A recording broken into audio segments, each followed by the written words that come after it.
بسم اللہ الرحمن الرحیم.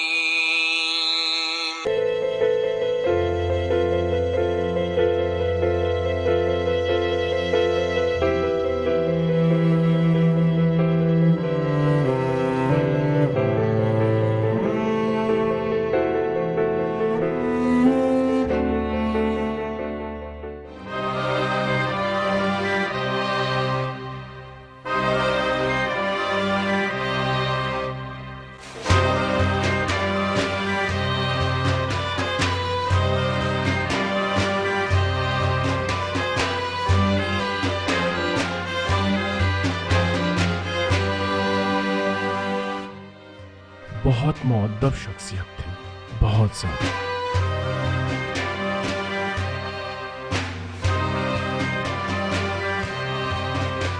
وہ گہرائی اور دانش میں بہت بلند پایا تھے. ہم ان کی علم و دانش میں مثال نہیں لا سکتے. کبھی مدرسہ حجتیہ سے پتہ پوچھتے اپنے گھر تک پہنچ جاتے تھے.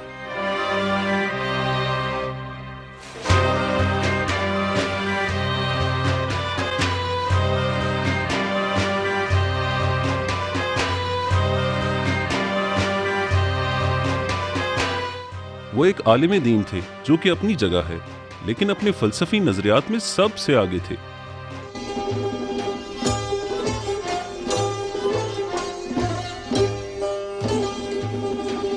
میں نے واضح کہا ہے کئی بار، میرے پاس دل والوں کی محبت کے دین میں اس کی عبادت اس کی مستی میں ہے. پرستش به مستی است در کیش مهر برونن زین حلقه هوشیارها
مصنف محمد حسین طباطبائی 1281 ہجری شمسی کو ایک عالم دین گھرانے میں پیدا ہوئے. یہ مرحوم ایک عالم و علم والے خاندان سے تعلق رکھتے تھے. اس خاندان کے تمام بڑے لوگ عام طور پر ممتاز علماء میں سے تھے. یہ طباطبائی سادات سے ہیں. سب لوگ شریعت کی تبلیغ کیا کرتے تھے. ان کے جد اعلیٰ مرحوم میر عبدالوہاب ایران کے عظیم بلند پایہ عالم تھے، جو کہ عثمانیوں کی حکومت میں شہر استنبول میں عثمانی بادشاہوں کے توسط سے قتل کر دیے گئے. ان کی قبر وہاں ایک سیاحتی علاقہ دولمبا باغیچہ میں آج بھی موجود ہے، جو کہ ہر خاص و عام کے لیے محترم و مقدس ہے، جس سے کئی ایک کرامات منسوب ہیں.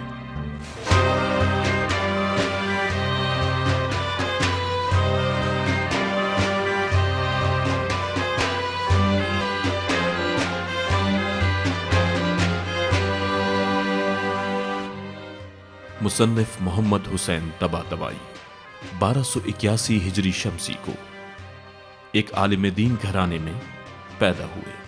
علامہ طباطبائی کے والد محترم مرحوم محمد آقا ایک بہت بڑے جید عالم دین تھے. ان کی بیوی محترمہ رباب صاحبہ یحیابی خاندان سے تھیں. اس خاندان کے بعض لوگ تاجر تھے اور بعض افراد ملازم پیشہ تھے. ان کی زندگی بیت المال کو مصرف کیے بغیر کھیتی باڑی سے گزر رہی تھی۔ ان کی ایک زرعی زمین تبریز کے علاقے شاداباد گاؤں میں تھی۔ شاداباد 1385، اس میں بہت سے باغ اور کھیت تھے جن میں آبپاشی کا مناسب نظام تھا۔ حاجی محمد آقا کے معاشی حساب کتاب کا ایک صفحہ میرے پاس موجود ہے۔ مثلاً ایک صفحے پر گھر کی بہت سی چیزوں کی خریداری لکھی ہوئی ہے، اور آخر میں جب جمع کی گئی ہے تو کل رقم 2 قیران اور 4 شاہی بنتی ہے۔ یہ ان کے ایک صفحے کا کل خرچ ہے۔ محمد آقا بہت مہمان نواز تھے۔ اکثر ان کا دسترخوان دوسروں کے لیے کھلا رہتا تھا۔ کئی افراد کو سالانہ خرچ بھی دیتے تھے، اور پھر ان کے گھر محمد حسین طباطبائی پیدا ہوئے۔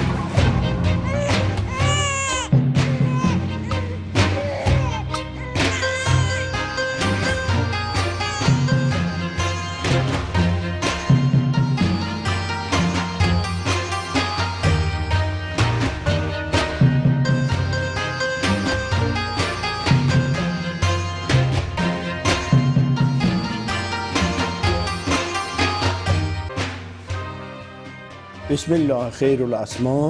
تولد نورچشمی میرزا محمد حسین حفظه الله تعالی و وسع فی رزقه و طول عمره در شب سه‌شنبه 4 ساعت 3 ربع تمام به ساعت غروبی از شب مذکور گذشته و کانت لیلة التاسعة والعشرون من شهر ذی الحجة الحرام سنه 21 و 200 بعد الف من الهجرة النبویہ سال 1321۔ اس واقعے کے 5 سال بعد ایک اور بیٹا پیدا ہوا جس کا نام محمد حسن تھا۔ محمد حسن کی پیدائش کے کچھ عرصے کے بعد ان کی والدہ بیماری کی وجہ سے اس دنیا سے رخصت ہو گئی تھیں۔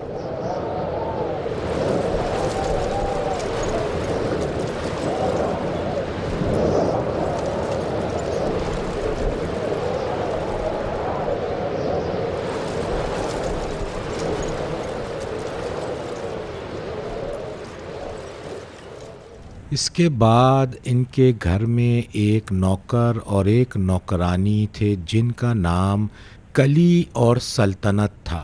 کلی اور سلطنت ان بچوں کی دیکھ بھال کیا کرتے تھے۔ محمد حسن کی پیدائش کے 5 سال بعد ان کے والد بھی دنیا سے چلے گئے۔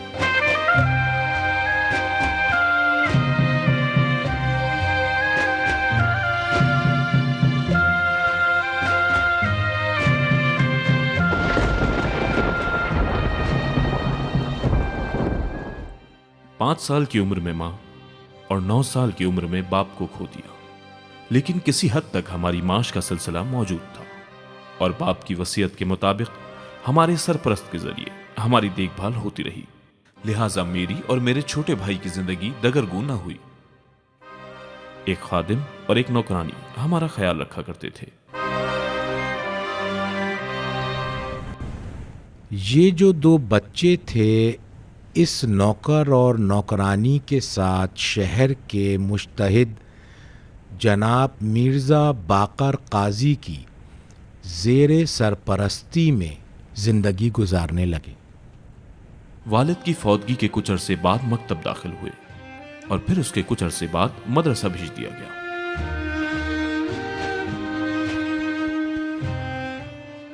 اس کے بعد ہم نے اپنے بازوؤں کی قوت سے روٹی کھائی۔ اس تونگر نے درویش سے کہا، ہم کیوں خدمت نہ کریں؟ کیا اس لیے کہ ہم کام کرنے کی زحمت سے آزاد ہو جائیں؟ اس نے کہا، تم کیوں کام نہیں کرو گے؟ کام کرو تاکہ خدمت کی ذلت سے رہائی پاؤ۔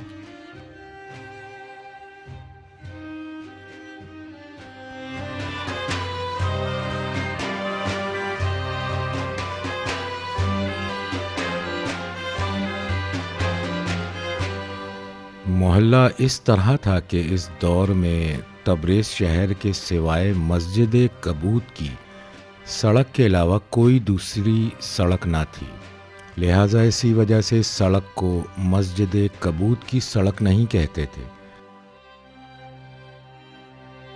بلکہ مختصر صورت میں صرف خیابان کہتے تھے، کیونکہ صرف ایک ہی سڑک تھی اور علاقے کی جدید جگہ شمار کی جاتی تھی، یعنی ماڈرن لوگوں کی جگہ تھی۔ اسے خیابان کہا جاتا تھا۔ ابھی حال میں جب ہم نجف سے واپس آئے تو اس جگہ کو آج بھی خیابان کہا جاتا ہے۔ میں نے سنا ہے کہ تبریز میں ایران کے دیگر شہروں سے پہلے دنیاوی تعلیم شروع کی گئی تھی۔ اس طریقے کو انہوں نے فرانس سے سیکھا تھا۔ بہرحال جب دنیاوی تعلیم کا سلسلہ شروع ہوا تو انہیں اسکول میں داخل کروا دیا گیا۔ تبریز شہر میں جب ایک سیمینار منعقد ہوا تھا، اس میں تبریز شہر کا مشہور شاعر شہریار بھی شریک تھا۔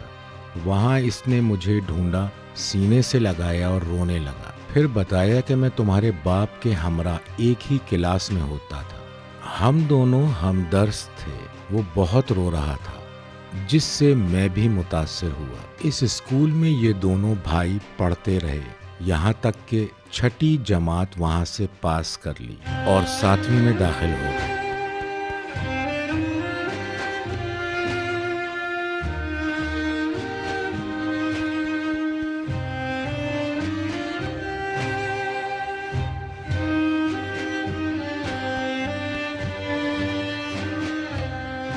اس زمانے میں 7ویں کلاس سے فرانسوی زبان سکھائی جاتی تھی۔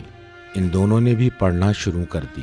والد صاحب فرانسوی زبان کے لیے جو مشق لکھا کرتے تھے وہ آج میرے پاس ہے۔ 7ویں جماعت ہی سے مولانا باقر قاضی نے ان دونوں بھائیوں کو وہاں سے اٹھا لیا اور حوزوی و دینی علوم پڑھنے کی خاطر مدرسہ طالبیہ میں داخل کروا دیا۔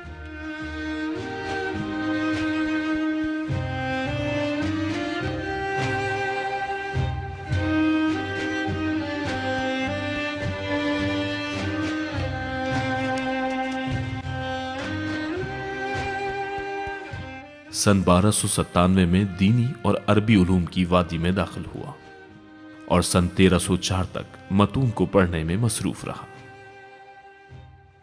ان 7 سالوں کے دوران علم صرف کی کتاب امثلہ، صرف میر، تصریف اور نحو میں عوامل، الموجز، نیز سمدیہ و سیوطی، جامی اور مغنی پڑھی۔ علم بیان میں کتاب مطول، فقہ میں شرح، لمع اور مقاصد، جبکہ علم اصول میں معالم، قوانین، رسائل اور کفایہ پڑھی۔ علم منطق میں کتاب کبریٰ، حاشیہ، شرح شمسیہ، علم فلسفہ میں کتاب شرح اشارات، علم کلام میں کشف المراد پڑھی۔ یوں علم عرفان و فلسفہ کے سوا متون کے دروس اختتام پذیر ہو گئے۔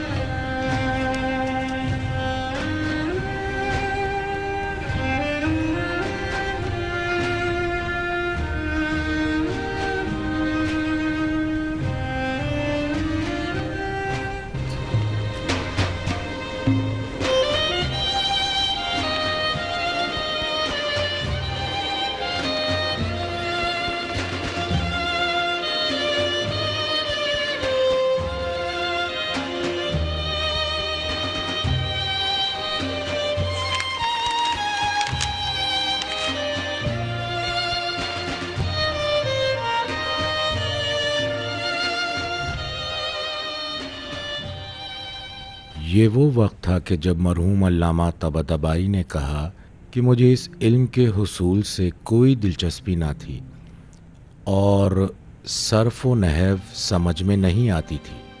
جب میں صرف و نحو پڑھ رہا تھا اس وقت تعلیم کو جاری رکھنے کی طرف رغبت نہیں رکھتا تھا، اس لیے جو کچھ بھی پڑھتا تھا کچھ سمجھ نہیں آتا تھا۔ اسی حالت میں 4 سال مزید گزر گئے۔ کہتے ہیں ایک دن میرے استاد نے مجھ سے کہا، اگر تم سبق نہیں پڑھنا چاہتے ہو تو مجھ سے کہہ دو تاکہ میں جاؤں اپنے کام کروں۔ یہ بات علامہ طباطبائی کے لیے ناقابل برداشت تھی۔ اس بات سے وہ بہت ناراض ہوئے۔ کہتے ہیں کہ میں ایک خلوت کی جگہ چلا گیا اور 2 رکعت نماز ادا کی اور دعا کی، خدایا میرے معاملے کو ایک طرف لگا دو، اگر مجھے یہ علم حاصل کرنا ہے تو میرے اندر شوق اور جذبہ ہونا چاہیے، اور اگر نہیں تو میں جاؤں کوئی اور کام کروں۔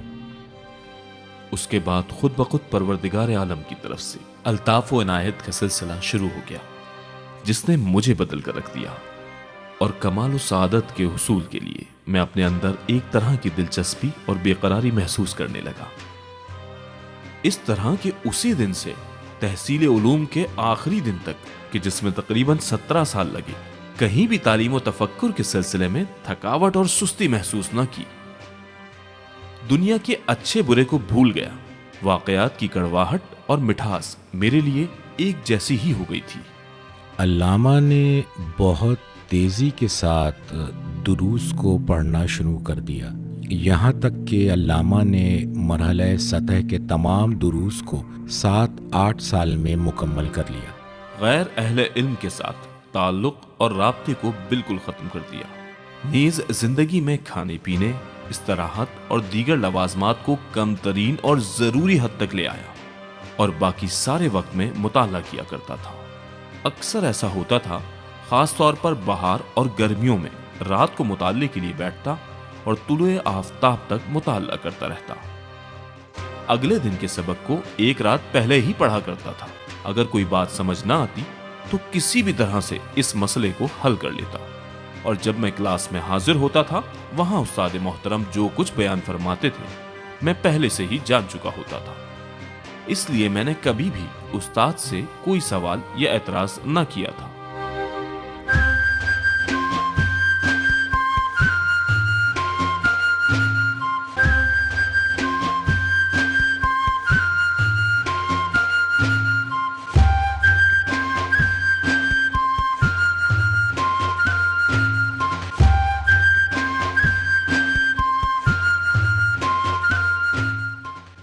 ہر کسی کی زندگی میں اس کی حالات کی مناسبت سے تلخی اور خوشی ہوا کرتی ہے، خوبصورتی اور پھیکا پن ہوتا ہے، اور بہت سی یادیں ہوتی ہیں۔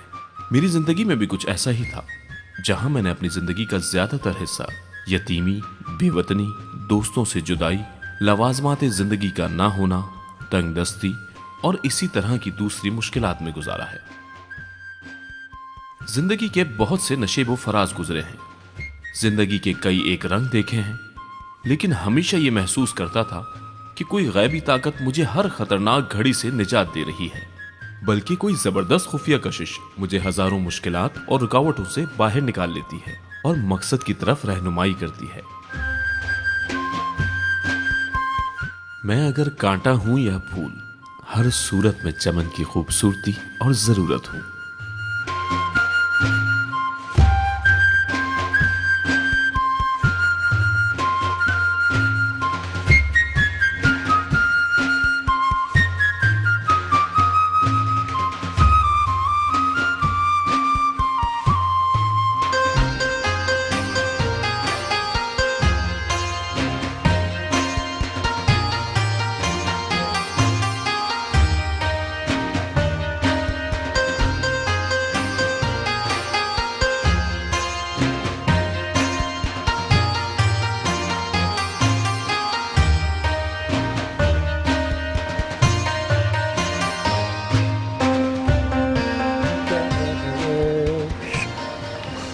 به مقامی رسیدم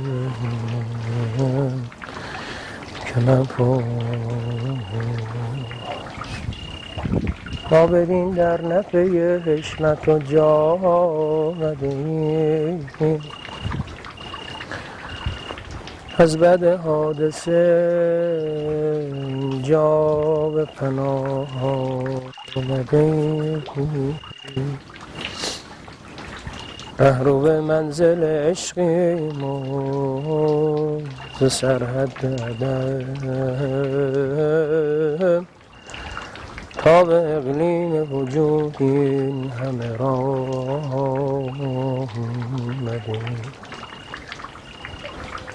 سبزه خط تو دیدیم ز بستان بهشت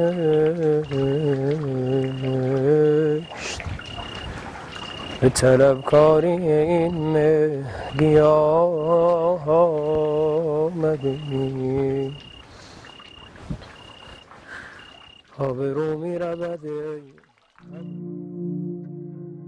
علامہ 19 سال کے تھے جب مولانا قاضی نے ان کی شادی کروا دی۔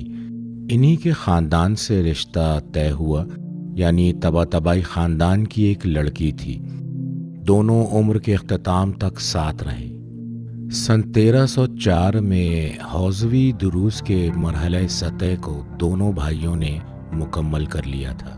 اس کے بعد دینی تعلیم کے سلسلے کو جاری رکھنے کی خاطر نجف اشرف جانا ضروری تھا، لہٰذا علامہ طباطبائی، ان کے گھر والی، 1 سالہ بچے کے ہمراہ اور علامہ کے بھائی سب نجف پہنچ گئے۔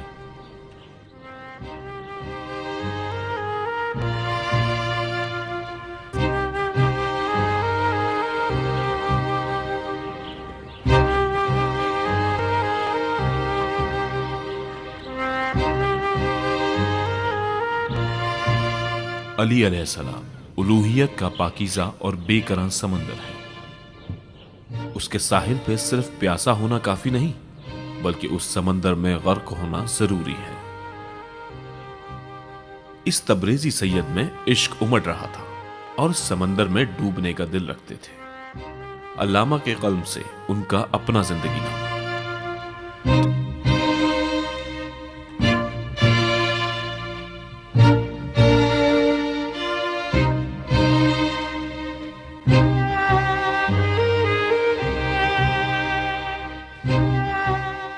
سن 1304 کو اپنی تعلیم مکمل کرنے کی غرض سے نجف کا سفر کیا۔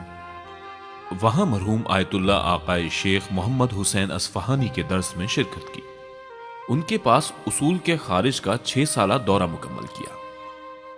اس طرح معظم لا کے درس فقہ میں 4 سال تک شرکت کرتا رہا۔ مرحوم آیت اللہ آقائے نائینی کے درس فقہ میں بھی 8 سال تک شرکت کی۔ اس طرح معظم لا کے درس اصول کا بھی ایک دورہ مکمل کیا تھا۔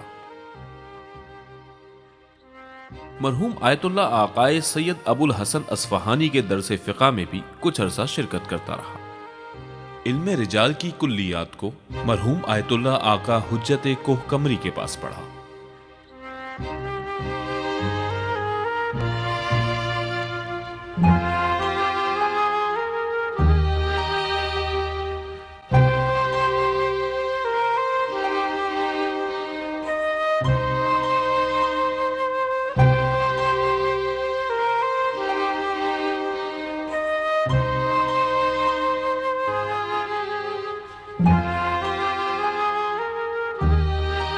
فلسفے میں اس دور کے حکیم اور فلاسفر مرحوم آقا سید حسین بادکوبئی کے پاس علم فلسفہ سیکھا۔ تقریباً 6 سال تک معظم لا کے پاس تعلیم حاصل کرتا رہا۔ فلسفہ میں انہوں نے مرحوم آقا سید حسین بادکوبئی کے پاس درس پڑھا۔ بادکوبئی گزشتہ صدی کے ماہر فلسفہ میں سے ہیں، جو کہ ایک زاہد، عابد اور گوشہ نشین انسان تھے۔ وہ نجف میں بادکوبہ کے مدرسے میں تدریس کیا کرتے تھے۔ یہ ان کے ساتھ ہو گئے اور فلسفے میں شرح اشارات، اسفار، شرح ہدایہ اسیری، شرح ہدایہ ابن مقلہ وغیرہ وغیرہ ان کے پاس پڑھا، اور اس کے علاوہ کچھ اور کتابیں بھی پڑھی۔ ہمیں چاہیے کہ ان علوم کے ذریعے خدا کی رضایت کو حاصل کریں۔ جو کچھ خدا کی مرضی ہے اس کے بارے میں تحقیق کر سکیں، اور یہ انتہائی بلند مرتبہ مقصد ہے۔ ان میں عقلانیت کی صلاحیت پائی جاتی تھی۔ اس میں کوئی فرق نہیں ہے ہر جوان کے جس کے اندر یہ کشش موجود ہو کسی اتفاق کے ذریعے۔ البتہ اس کی حس سے جستجو بھی اہم ہے۔ صرف اتفاق ہی نہیں ہے بلکہ یہ شخص جستجو گر ہے۔ جو شخص حساس اور عقلانی فکر کرتا ہے وہ ضرور جستجو گر ہوتا ہے۔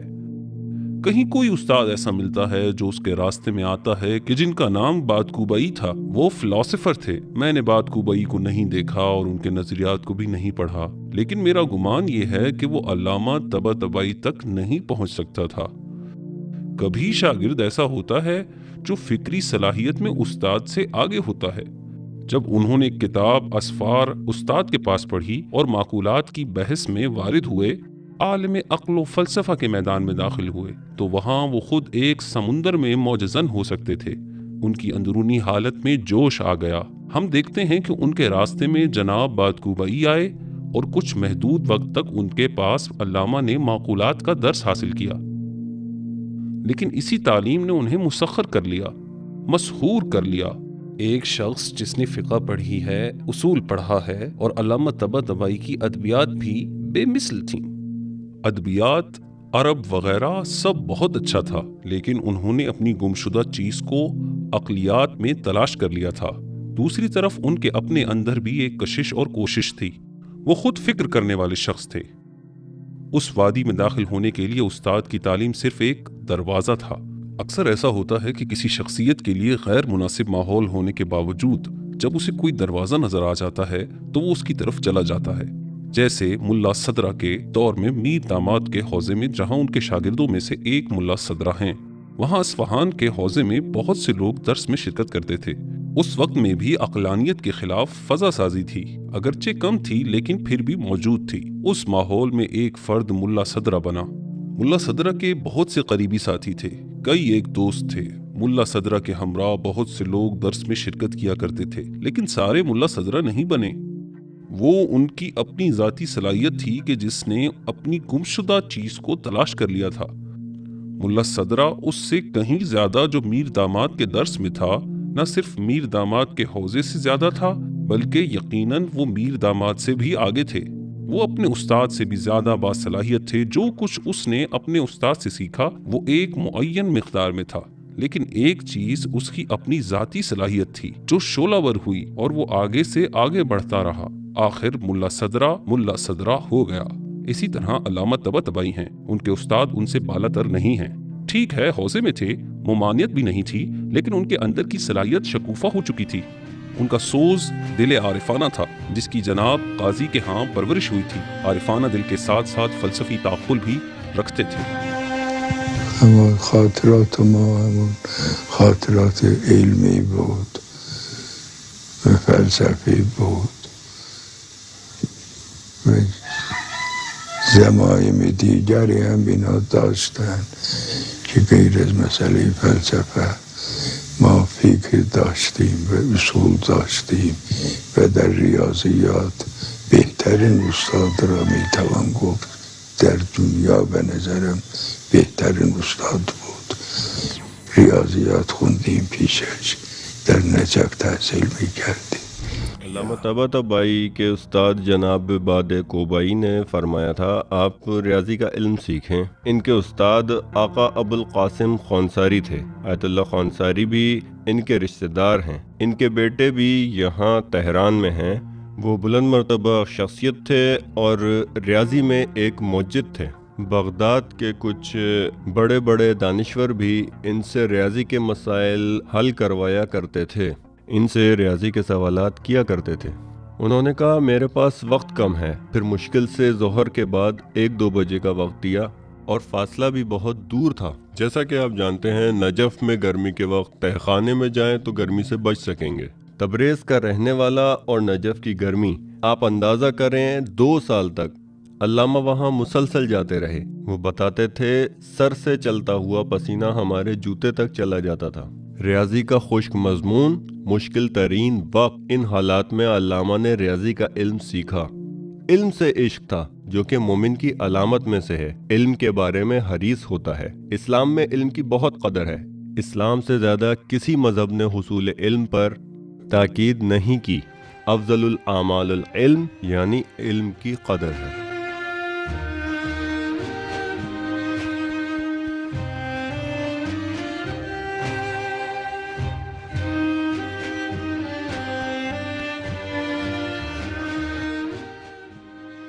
اب جس طرح وہ خود کہتے ہیں کہ سال میں کچھ راتیں وہ صبح تک کام کیا کرتے تھے۔ کہتے ہیں کہ ایک مرتبہ میں نے کسی سے ایک سوال پوچھا، وہ آدمی اس کے بجائے کہ مجھے مشقی سوال کا جواب دے، میری طرف دیکھ کر مسکرایا اور تمسخر کرنے لگا۔ مجھے یہ بات بہت بری لگی۔ میں نے سوال کا جواب نہ چاہا اور اس کے بعد پختہ ارادہ کر لیا اور ذہن میں یہ بات بٹھا لی کہ آئندہ ساری زندگی کسی سے کوئی سوال نہیں کروں گا۔ میں گھر چلا گیا اور 3 دن تک مسلسل اس سوال کا جواب تلاش کرتا رہا اور بالآخر جواب تلاش کر لیا۔ اس دن کے بعد سے پھر کبھی میں نے کسی سے سوال نہیں پوچھا۔ علامہ بہت زیادہ محنتی انسان تھے۔ کہتے تھے جب تک نجف میں رہا تب تک میں دوست، آشنا اور خاندان والوں سے دور ہو گیا، کیونکہ وہاں میرا صرف ایک ہی مقصد تعلیم حاصل کرنا تھا۔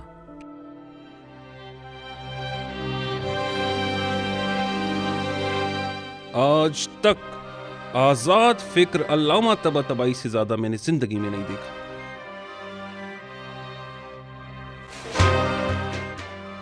لوگوں کے اور اپنے درمیان کسی بھی قسم کے فرق کے قائل نہ تھے۔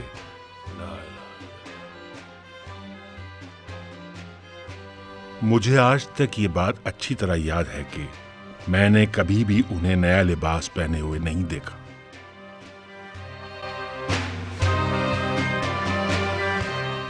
اگر آپ انہیں کبھی نماز پڑھتے ہوئے دیکھ لیتے تو حقیقتاً وہ نماز میں محو ہوتے تھے۔